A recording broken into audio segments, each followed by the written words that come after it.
Concorde et nucléaire, la France et l'Europe ont-elles perdu le goût du progrès scientifique et technologique? À quelques semaines d'écart seulement, l'entreprise Boom Supersonic a présenté le réacteur de son futur avion de ligne ultra vitesse. Jet Overture et des chercheurs du American Scientists from the Lawrence Livermore National Laboratory en Californie sont parvenus à atteindre un processus d'ignition dans lequel une fusion de noyaux atomiques produit davantage d'énergie qu'il n'en consomme. Un prélude important à la fusion nucléaire, considérée comme le Graal nucléaire. Les hasards du calendrier ne sont pas les seuls liens entre ces deux annonces. Elles sont toutes deux le fruit de travail réalisé par des Américains et concernent deux secteurs qui faisaient la fierté de la France il y a 50 ans, le nucléaire et l'aviation. L'entreprise Boom Supersonic promet avec son projet Jet Overture d'atteindre la vitesse supersonique grâce à un système de propulsion destiné à fonctionner à zéro carbone net et à voler silencieusement. Ses premiers envols sont programmés pour 2027 et le design de son jet ressemble à s'y méprendre à celui du Concorde dont les premiers vols datent de l'ère entreprenante et industrielle de Georges Pompidou des années 70. Et le dernier vol commercial d'il y a désormais plus de 20 ans. L'appareil, au fuselage futuriste, était l'emblème de la puissance de la France et de la Grande-Bretagne d'alors, qui dominaient les innovations technologiques de leur temps. Un Paris-New York pouvait être réalisé en 3 heures en 1977, tandis qu'il prend autour de 7h30 aujourd'hui. S'il serait déjà bien d'égaler des performances technologiques qui auront bientôt un demi-siècle, le sens de l'histoire est aussi de les surpasser. La start-up Hermes, également américaine, entend réaliser ce défi en réalisant un avion supersonique sans pilote, le Cut-Horse, qui pourrait relier Paris à New York en cette fois 1h30 seulement. Vertigineux. La firme prévoit ensuite le déploiement d'une version commerciale pour 2029. En matière de nucléaire, Jennifer Graham, le secrétaire d'État à l'énergie des États-Unis, a tenu une conférence de presse le 14 décembre 2022, annonçant une avancée majeure et historique en matière de production d'énergie grâce à la fusion nucléaire. Selon le Financial Times et le département d'État américain à l'énergie, une récente expérience a en effet permis de produire une première réaction de fusion nucléaire ayant généré un gain net, un exploit réalisé par le laboratoire national Lawrence Livermore en Californie. La fusion nucléaire est de longue date considérée comme l'énergie de demain, car elle offre une source d'énergie potentielle à long terme qui utilise des réserves de combustible abondantes et ne produirait pas de gaz à effet de serre ou de déchets radioactifs à longue durée de vie. Industrialisée, elle permettrait un bond en avant technologique et civilisationnel nouveau et vertigineux.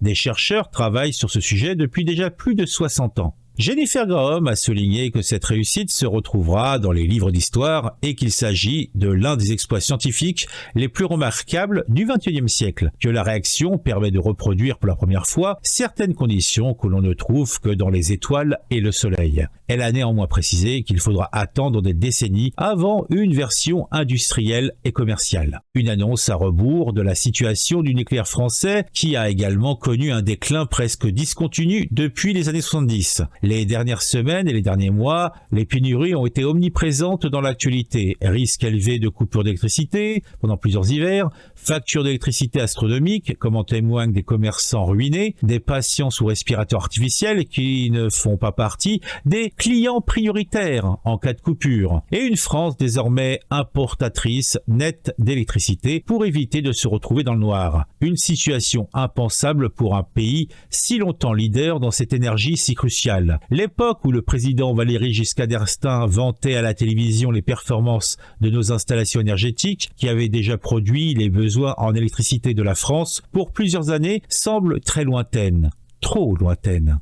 Il serait aisé d'accabler les responsabilités d'un dirigeant politique en particulier pour ses décisions funestes, mais les torts sont trop collectifs, trop diffus. Elles dénotent une tendance de notre contemporanéité. La méfiance pour le progrès scientifique et une faible passion pour les aventures industrielles. S'il s'en était déjà fallu de peu en 1966 pour que le ministère des Finances français de l'époque fasse abandonner le projet Concorde comme le souhaitait le gouvernement travailliste britannique, les premiers vols pilotés par André Turcat avaient pourtant passionné toute la France et étaient devenus l'étendard d'une France en pleine expansion et prospère. Nous étions alors les plus rapides au monde. Depuis, alors que le progrès technologique réclame d'être toujours stimulé, motivé et soutenu, l'opinion publique et les décideurs politiques semblent avoir peu à peu perdu de vue en quoi une technologie de pointe était synonyme de progrès pour l'ensemble d'une société. En témoigne cette enquête IFOP de janvier 2023, selon laquelle 33% seulement des jeunes estiment aujourd'hui que la science apporte à l'homme plus de bien que de mal, alors qu'ils étaient 55% en 1972, année où le projet du Concorde et des centrales nucléaires notamment battait leur plein. Les nouvelles générations, souvent tétanisées par les trop fortes émissions de CO2, semblent autant désespérées, et même désormais éco-déprimées, qu'incrédules envers le progrès que peuvent permettre les sciences. La méfiance à l'égard du progrès et des sciences ouvre la porte à toutes les idéologies, plus radicales et plus déraisonnables les unes que les autres. Des idéologies que s'accaparent puis propagent en premier lieu les jeunes. Rappelons que le chemin de fer polluait beaucoup et défigurait horriblement des paysages à ses débuts en 1825. Mais il a permis d'accélérer les connaissances et découvertes scientifiques et accélérer le progrès. L'espérance de vie n'était que de 35 ans lorsque les premières lignes de chemin de fer ont commencé contre plus de 80 ans aujourd'hui. Les découvertes scientifiques induites par le spatial et le nucléaire seront source de progrès dans de nombreux domaines. C'est dans les découvertes scientifiques et technologiques de demain que se trouvent les réponses au zéro net émission, le défi ultime pour un monde incertain, à la démographie et aux demandes croissantes.